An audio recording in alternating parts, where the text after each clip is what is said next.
Hey guys, Xaryu here, and today we did it. Season ended, and we did achieve rank 1 this season, playing Boomkin, Arcane Mage, Holy Priest with Supatis and Envio. So these guys are incredible players, and shout out to them for believing in me and playing with me. And it was just an absolutely crazy time. And I honestly didn't think I was going to be playing much at the end of this season. I was like, oh, maybe I'll just get Gladiator, this season, or maybe I'll push a little bit higher. And we were doing a really good job. I didn't expect this comp to do so well. I think I made a video like 3 or 4 days back saying like, is this comp OP? Or I forgot the video title was, or like, try this comp.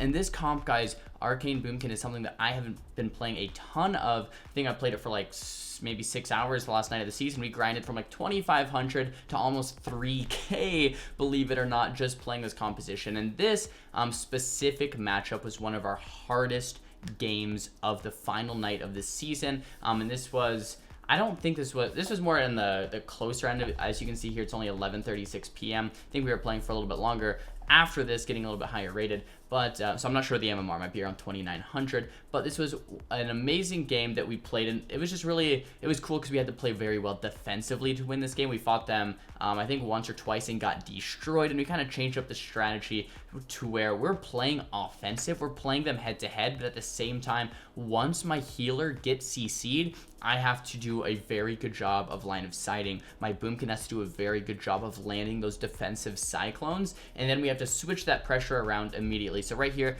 the full trap comes out on my priest. We call the ice block a full HP, or close to full HP. The mind control is coming up. The massive spell came out onto, and my phone went off. The massive spell came off onto that ice block, and really, just made me kite and range for the rest of that CC onto my healer.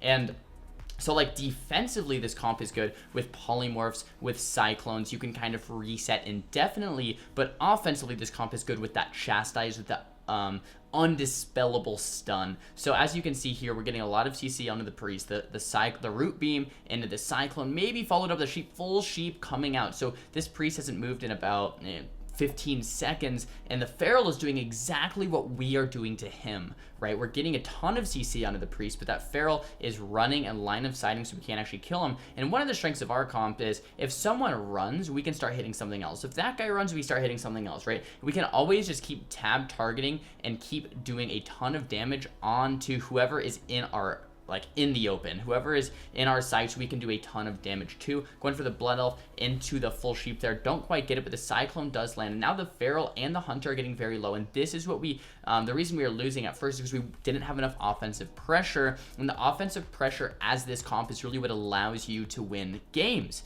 right?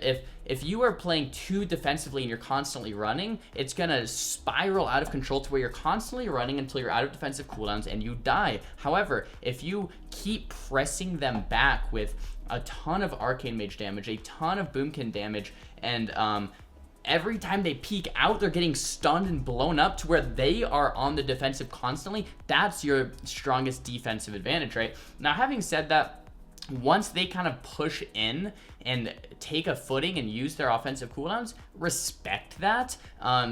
Your healer is gonna sit some CC. Don't still just be in the open taking the damage like an idiot. Like right here, I pop that temp shield because my priest gets very low. I have Guardian coming out, and I use Invis as well. So here's a point where I could have even, maybe I played a little bit too offensive. Maybe I should have been line of sighting a little bit better right there. But we do use a lot of cooldowns to survive. I have no ice block available, and this is why the matchup is so hard, because they can just do so much pressure to me. But once again, the full root beam comes out, the full cyclone comes out after that, going for a mass invis into a polymorph. I juke the shadow of death, juke the premonition. It looks like I juke the kick there as well. Do get stunned up though. Want to follow up that CC onto the priest, but it's not quite happening yet. Master spell comes out. Looks like I lock it so that feral doesn't get out of the cyclone. Full sheep coming out onto the priest. Feral's getting low, I'm getting low, so I'm blinking to the pillar, blinking back again, blinking all over the place. And this was, my heart was racing. I was getting very low HP. But yeah, with all these blinks, guys, you can really just confuse your enemy. Blinking one, blinking back, blinking again, all at 1% HP. If I didn't do that, I definitely would have died here. Now I'm doing my best to line of sight the hunter, and I'm trying to not line of sight the priest as best as I can, but it's very difficult sometimes because you don't want to sit in the open for the hunter to spam aim shots, but you don't want to line of sight your priest. So you kind of have to run with your priest and run away from the hunter. Full sheep now onto the priest, the cyclone onto the feral. I'm continuing my pressure, and the pressure is arcane, guys. A lot of the times it looks like arcane explosions, get 4 arcane charges, then arcane barrage for that burst. When you have arcane power, presence of mind, you can throw the double arcane blast then into a barrage, or when you have time to cast Mark of Alunith, you can do that as well. I'm not casting Mark of Alunith very much, and the reason is for that, I don't want to get kicked in arcane, and I'm on the run a lot. Doesn't mean I couldn't have casted it maybe a little bit more. Like that's actually one critique I haven't maybe in my own gameplay is that the Mark of Alunith is off cooldown for quite a long time. So maybe I could get it off a little bit more, but I think a lot of people have the opposite problem where they're casting it way too much instead of just focusing on these instant cast arcane explosions, instant cast arcane barrages, continuing your instant cast pressure and not getting kicked because it's all instant cast, right? So I guess the main thing you really want to keep out on is when your priest is in CC, you really need to do a good job at either ranging or line of sighting, using some defensive cooldown, maybe invis, maybe temp shield, maybe both, or your priest has to use something. So right now he's feared. This is when I really want to try to get some line of sight off. I do get stunned. However, the temp shield comes off. I should be full HP after this Ray of Hope fades. Tried to get the sheep out of that root beam. Do get kicked, but the cyclone does come out. Getting very low here, and I am forced into my second ice block. I only have one ice block as arcane, but it came back up. So it's like every time I'm getting very low HP, we always have either a Ray of Hope, a Guardian, a Temp Shield, an Invis, or an Ice Block, hopefully. And if we rotate through these things, rotate through our defensives properly, we should be able to survive, but we have to keep up the offensive pressure in the meantime while doing that to really get a kill. Now, the Druid's getting low, and there's not really a defined kill target. It's not like we're only going Druid or we're only going Hunter. I think I like Druid a little bit more. 2 reasons. 1, he's playing Relentless, not Trinket, so he can't Trinket out of the Chastise. And 2, he's a Night Elf, not a human. He won't have the human trinket to get out of the Chastise. So Feral has no breaks for the stuns. Hunter has 2 breaks for the stuns. So essentially, you know, that's why I really like going Feral.